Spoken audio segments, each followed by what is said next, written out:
2 টাকা করে সাদা এইগুলো চন্দ্রমল্লিকাগুলো দিচ্ছি, ঠিক আছে। আর গোলাপগুলো হচ্ছে 5 টাকা করে। আর এইটা কত গো? এই যে এই ডান দিকে লালটা 3 টাকা পিস। 3 টাকা পিস। কোনটা? ওই যে এই এগুলো ফোট বানায়, এর মাথায় বাকি আছে, এগুলো ফোট অন্যদিন হবে না, সব ফোটবে। সবজি কি কি চাষ হয় গো? সবজি আমাদের মাঠে সবজি চাষ কম, ফুল ফুল বেশি না, দেখলাম ওইখানে ওলকপি টফি দিয়েছে, চাষ টাস করেছে। চলো। ও আছে ওলকপি সব আছে, সব অনেকে চাপড়া ভ্যালি থেকে আমরা বেরিয়ে গেছি। এখন বেরিয়ে কিছু তো খেতে হবে, অনেকটা টাইম হয়েও গেছে, খিদেও পাচ্ছে। যা যা এনেছিলাম, কেক, ওখানে চপ পাওয়া যাচ্ছিলো, চপ টপ খেয়েছি। খেয়ে এখন আমরা যাচ্ছি খাবার জায়গার উদ্দেশ্যে। তো এখান থেকে আমরা আরও 45 মিনিটস ছিল, তো সেই 45 মিনিটস পেরিয়ে আমরা দেখাবো কোথায় যাই, গিয়ে দেখাচ্ছি। সাসপেন্স নাকি? ওই যে আমাকে এত কথা শোনাচ্ছিলে যে তুমি,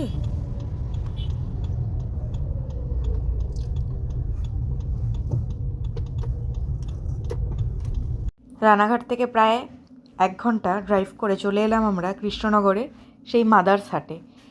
এই হচ্ছে সেই মাদার্স হাট যেখানে রোবট খাবার সার্ভ করে। তো চলো ভেতরে ঢোকা যাক, দেখা যাক যে আজকে কি আমাদের রোবট খাবার সার্ভ করবে নাকি নিজে নিয়ে খাবো। তো এখানে সিকিউরিটি দাদাকে জিজ্ঞেস করে চলে গেলাম পার্কিংয়ে গাড়ি পার্ক করতে। আমরা চলে এসেছি মাদার্স হাটে। ওই উল্টো দিকে একদম রেস্টুরেন্টের সামনের যে পার্কিংটা, ওটা একদম ফুল আছে। তো আমরা এই পাশের পার্কিংটায় রেখেছি।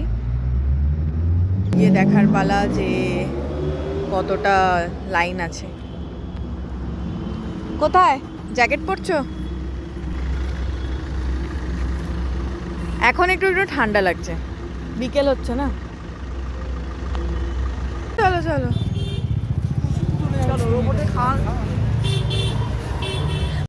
তো ফাইনালি আমরা ভেতরে ঢুকছি। এত সুন্দর ডেকোরেশনটা দেখে একদম চোখ জুড়িয়ে গেল। বিকেল বিকেল হয়ে গেছিলো, বেশ ভালো লাগছিল।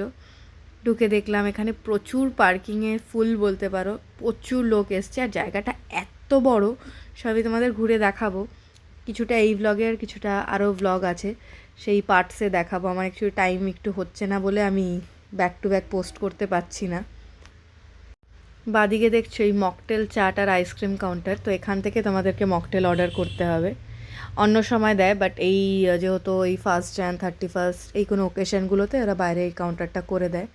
তো আমরা এখানে এত ভিড়, এত লাইন দেখে পুরো একদম ঘাবড়ে গেছি, মনে হচ্ছিলো আজকে খাওয়া হবে না। আমার বাবা তো একবার বললো চলো চলে যাই। মেনলি বাবা রোবট করেই মাথা খারাপ করেছিল। পেছনে ছিল বাফেট বুকিং কাউন্টার, বাট আমরা বাফে নয় আলাকাটেতেই গেছিলাম। তো আমাদের নাম্বার ছিল 500 সামথিং, 84 না কিছু, সে গল্পে পরে আসছি। তো ওখানে টিকিট করে আমরা দাঁড়িয়ে পড়লাম। আর আমি এদিকে টুক করে চলে এলাম, যেই দেখেছি জুয়েলারি এসব ঢোকার সময় ডান দিকে দেখে নিয়েছি, বাট তখন তো আর সময় হয়নি, তখন কতক্ষণে গিয়ে আগে নিজের নামটা লেখাবো। তো সেই জন্য তখন দেখা তো, যাই হোক নামটা আমি লিখিয়ে টোকেন করে আমি চলে এলাম এই দিকে। ভালো, এত সুন্দর সুন্দর জুয়েলারি কালেকশনটা, ছোট্ট মেলা টাইপ হচ্ছিলো এই এক্সিবিশনটা, ঠিক মেলা নয় এক্সিবিশনই বলতে পারো।